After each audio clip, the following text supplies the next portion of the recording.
আসসালামু আলাইকুম, সবাইকে রমাদান মোবারক। সবাই কেমন আছেন? আশা করি সবাই ভালো আছেন। আলহামদুলিল্লাহ, আমিও বেশ ভালো আছি। রমজান এলে কে কে খুশি হন তারা চাইলে ছোট্ট একটা কমেন্ট করে জানাতে পারো। তো যাই হোক, এখানে হচ্ছে ভুড়ি নিয়েছি। এখানে হচ্ছে 5 কেজি ভুড়ি, 5 কেজি না দিলে 6 কেজি ভুড়ি। তো ভুড়িগুলো কিন্তু আগে থেকে খুব সুন্দর করে পরিষ্কার করা ছিল, তবে ভুড়ির অপোজিটে যে নোংরাগুলো আছে এগুলো কিন্তু পরিষ্কার করে দোকান থেকে দেয় না, আর এগুলো পরিষ্কার করতে অনেকটা টাইম লাগে। তো আমি হচ্ছে এখানে গরম পানি আর দিয়ে ধুবো না, কেননা হচ্ছে এখন গরম পানিতে আমি সেদ্ধ করে নেব। এটা গরম পানিতে অলরেডি পরিষ্কার করা, তো যতটা পারবো সুন্দর করে পরিষ্কার করে নেব। আসলে রমজান উপলক্ষে আমি সম্পূর্ণ বাজার গুছিয়ে নেওয়ার চেষ্টা করি। প্রতিটা রমজানে আমি রমজান আসার আগে হচ্ছে রমজানের বাজারগুলো সব কিছু একদম পরিপাটি করে গুছিয়ে রাখি, যেন না হচ্ছে রমজান মাসে অল্প সময়ে আমার রান্নাবান্নাগুলো খুব কম সময়ে হয়ে যায়। আসলে রান্নাবান্না এমনিতে আমি রমজান টাইমে খুবই অল্প করি, বেশি আইটেম না করারই চেষ্টা করি সময় বাঁচানোর জন্য। তো যাই হোক, এখানে ভুঁড়ির অপোজিটে যে ময়লাগুলো ছিল আমি কিন্তু খুব ভালো করে পরিষ্কার করে নেব।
আমি পরিষ্কার করে নিয়ে এখানে কিন্তু অলরেডি সেদ্ধ বসিয়ে দিয়েছি, আর হচ্ছে সেদ্ধটা কড়াইটা একটু ছোট হয়ে গেছে।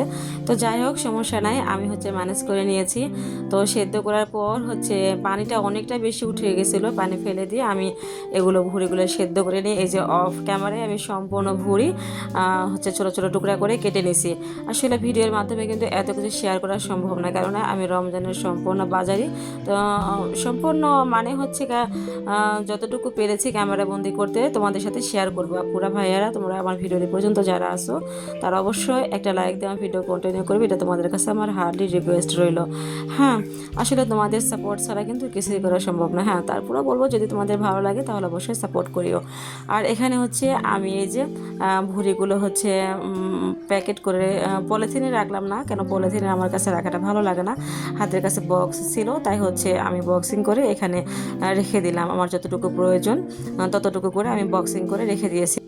তো গরুর মাংস রেখেছিলাম ফ্রিজে, হচ্ছে ওর বাবা নিয়ে আসছিল সেই গরুর মাংসগুলো আমি একবারে ফ্রিজে মানে প্যাকেট করা ছোটো ছোটো প্যাকেট করে রাখছিলাম না, যতটুকু করে এনেছিলাম ওইরকমকে রেখে দিয়েছিলাম। তারপর হচ্ছে আমার কাজটা এগিয়ে নেওয়ার জন্য ফ্রিজ থেকে মাংস বের করে আমি সম্পূর্ণ মাংস ভিজিয়েছি, আর ভিজিয়ে নিয়ে প্রত্যেকটা মাংস প্রতিটা হচ্ছে বক্সে বক্সে করে মাংসগুলো সুন্দর করে বক্সিং করে এখন রেখে দেবো। এতে করে আমার রান্নার কাজগুলো অনেকটা সহজ হয়ে যাবে। এখানে মাংস ছিল হচ্ছে মনে হয় 6 থেকে 7 কেজি পরিমাণ মাংস ছিল।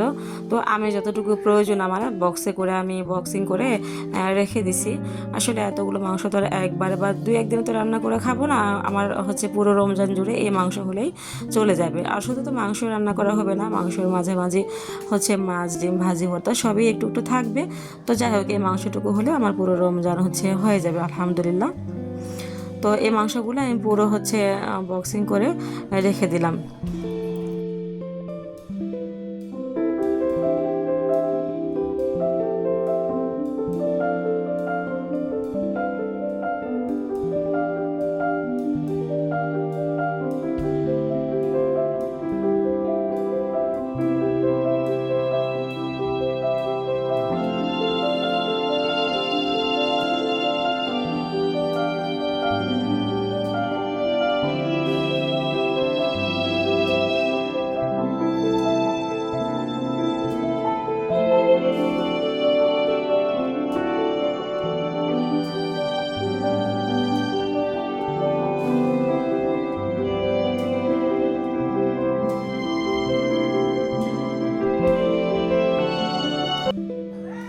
আসলে ভিডিও করতে অনেক কষ্ট হয়ে যায়, কারণ আমার ছোট্ট আয়শা বারবারই ডিস্টার্ব করে, ট্রাইপড বারবার ফেলে দেয়। তো যাই হোক, এখানে হচ্ছে আমি ইফতারের আইটেমে হচ্ছে আলুর চপ বানানোর জন্য 1 কেজি পরিমাণে আলু সেদ্ধ করে নিয়েছি। এগুলো আসলে আমার কাজ সহজ করার জন্য, সময় বাঁচানোর জন্য আমি চেষ্টা করি কীভাবে সময় বাঁচানো যায়। তো যাই হোক, 1 কেজি পরিমাণ আলুতে হচ্ছে চিলি ফ্লেক্স মানে শুকনো মরিচের গুঁড়ো, ধনেপাতা, পেঁয়াজ কুচি এবং টালা ভাজার জিরা গুঁড়ো এবং স্বাদ মতো লবণ দিয়ে একটা খুব ভালো করে মেখে আমি হচ্ছে গোল গোল করে শেপ দিয়ে আর কি আলুর চপের শেপ দিয়ে আমি ফ্রিজে এটা রেখে দেবো 2 ঘন্টার জন্য। 2 ঘন্টা পর এটা বক্সিং করে রেখে দেবো। এতে করে আমার ইফতারের টাইম শুধু বের করে ভেজে নিলেই চলবে। আমার হচ্ছে ছেলেটা এই আলুর চপ মাথার উপর দিয়ে এত বেশি বিমান যায়, ভয়েস দিতে গেলে একটু শান্তি পাওয়া যায় না। তো যাই হোক, হচ্ছে এখানে আলুর চপ আর হচ্ছে বেগুনি আর হচ্ছে ডিমের চপ, এই তিনটা আমার ছেলেটা খেতে ভীষণ পছন্দ করে। তো আমি এখানে চেষ্টা করেছি আলুর চপটা রেডি করে রাখতে, আর ডিমের চপ আর বেগুনি তো ইনস্ট্যান্ট বানিয়ে দিতে হবে। তো এখানে হচ্ছে নিয়েছি, দেখো অনলাইন থেকে একটা প্রোডাক্ট নিয়েছি, এটা আমি নিয়েছিলাম আর বেশ কয়েকদিন আগে, তবে আজকে ভিডিও করলাম। আর ভিডিও করার জন্যই কিন্তু এটা আমি খুলে দেখি নাই পর্যন্ত, আরও 3 থেকে 4 দিন আগে নেওয়া হয়েছে। তো খুলে দেখি নাই পর্যন্ত এটা কি মানে কি অবস্থা। তো এটা নিয়েছি হচ্ছে মিক্স ডালের গুঁড়ো, এটা একদম ইনস্ট্যান্ট যখন তখন হচ্ছে পেঁয়াজও বানানো যায়, ভিজানো লাগে না, একদম মানে ভিজিয়ে রাখা লাগে না, ব্লেন্ডার করা লাগে না, বাটাবাটির কোনো ঝামেলা নাই, একদম হচ্ছে চট জলদি মানে খুবই তাড়াতাড়ি একটু ঝটপট বানিয়ে নেওয়া যায়। তো এর আগে কিন্তু আমি কখনো নিইনি বা আমি বানাইও নি, তো জানি না কীরকম হবে। তো প্যাকেটটা খুলে তোমাদের সাথে শেয়ার করছি। হ্যাঁ, এই যে দেখো একদম গুঁড়ো মিক্স। তো আমি দেখেছি হচ্ছে ওনাদের পেজটা ঘুরে দেখেছি, ওনারা একটু ভিজিয়ে জাস্ট হচ্ছে তারপরে মশলা দিয়ে একটা পেঁয়াজও তৈরি করে ফেলে। তো যাই হোক, আমার কাছে সহজ মনে হয়েছে, তাই বেশি না আমি 1 কেজি পরিমাণ নিয়েছি, জানি না কীরকম লাগবে খেতে। যদি ভালো লাগে তাহলে আমি পুরো রমজান হচ্ছে জুড়ে এই মিক্স ডালটাই অর্ডার করে নিয়ে নিব। তো আগে আমি 1 কেজি নিয়েছি শুধুমাত্র বোঝার জন্য কীরকম হয়।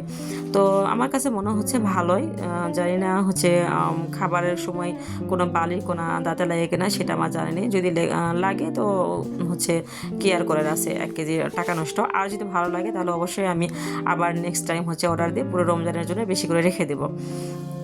তো আমি যতটা পেরেছি হচ্ছে সহজভাবে গুছিয়ে নিছি।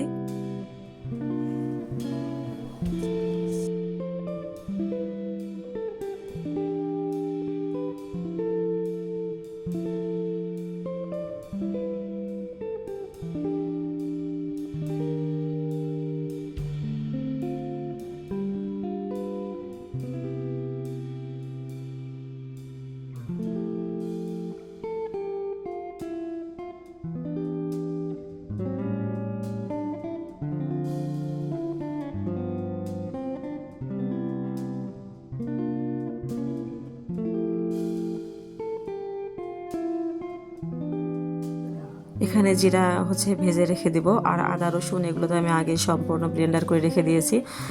একদম আদা রসুন জিরা আমার যা যাবতীয় মাংস রান্না করতে বা মাছ রান্না করতে আমার মশলা আমি একদম রেডি করে রেখে দিয়েছি। আর এখানে হচ্ছে টালা ভাজা জিরার গুঁড়ো হচ্ছে যেহেতু ঝোল তরকারি একটু উপরে দেওয়া হয় সেটাও রেডি করে রেখে দিলাম। আর হচ্ছে শুকনো মরিচ গুঁড়ো করে রেখেছি।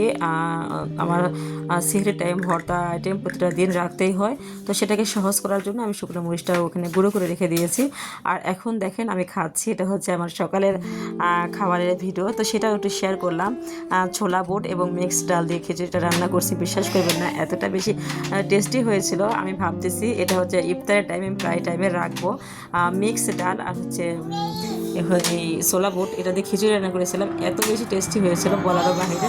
তো সবাইকে ধন্যবাদ, আসসালামু আলাইকুম। অবশ্যই আপনাদের কাছে আমার রিকোয়েস্ট থাকবে, আমার ভিডিও দেখানো কোনো অংশ আমার কথা যদি আপনাদের এক বিন্দু পরিমাণে কিছু ভালো লেগে থাকে তাহলে অবশ্যই আমার চ্যানেলটাকে সাবস্ক্রাইব করে দেবেন, এটা তো আপনাদের কাছে আমার অনুরোধ রইল। তো যাই হোক, আমি একটু ফার্স্ট কথা বলি বা হচ্ছে এটা আমার অভ্যাস, একটু মানিয়ে নেবেন। সবাইকে ধন্যবাদ, আসসালামু আলাইকুম।